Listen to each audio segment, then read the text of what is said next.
So if you own a business, how do you know if your expenses are business expenses or personal expenses or kind of a split? This is really important to understand the difference. And there are gray areas, but the better you understand this, the better you can manage your business, the more strategic you can be with your taxes, make sure you're claiming everything. So it really is important to know. One good way to approach it would be to ask yourself, am I making this purchase because I'm in business? Would I make this purchase if I didn't have my business?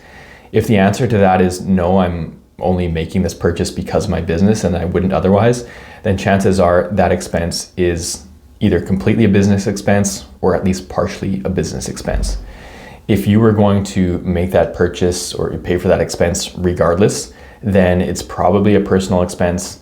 It might be considered a shared expense. And I'm going to give you some examples here. So let's say you start a business and you purchase business insurance. That should be a pretty obvious one. You're really only getting that business insurance because of your business. You might have tenant insurance or home insurance already for personal reasons, but that's quite different from getting like commercial general liability insurance or professional liability insurance. So typically in those cases, those business insurance expenses would be completely business expenses. Whereas if you start a business and you're just working from home and you have home insurance and you decide to expand that home insurance just to make sure your business activity is covered, then that's probably going to be a split where some of your standard home insurance that you would have had otherwise can be claimed as a business expense.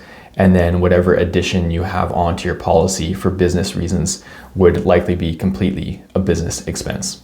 Likewise with a vehicle, if you have a personal vehicle that you're now using for your business, you would have insurance on that vehicle regardless. But now because you're using it in part for business expenses, then typically at least a portion of the insurance you're paying on the vehicle could be claimed as a business expense. And it's probably going to be split depending on how much you use your vehicle for business purposes. So if that personal vehicle is used like 50% for business, 50% personal, then typically you can claim, half your insurance expenses, half your maintenance expense, half your gas, things like that, because it is split usage. Another example would be with a phone. Chances are you're going to have a phone with a monthly plan, whether you have a business or not. But if you do have a business, you're probably using that phone for business reasons on top of the personal reasons.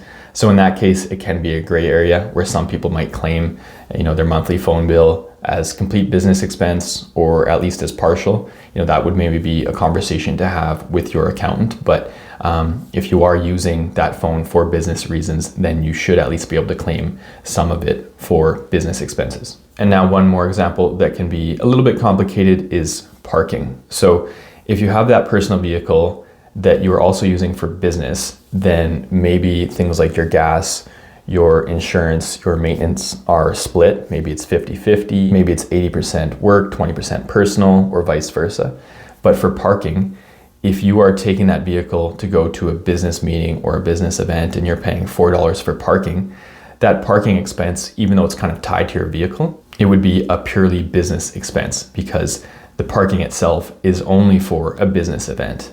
You're not going to this business event for personal reasons or split 50-50 personal business, even though you might have some friends there you like to see anyways. If it's predominantly for a business event or business meeting, then you can claim that parking 100%. And of course, this might vary from jurisdiction to jurisdiction. You'll want to speak with an appropriate local accountant on this, but generally this is how it works, at least in Canada and the US and places like that.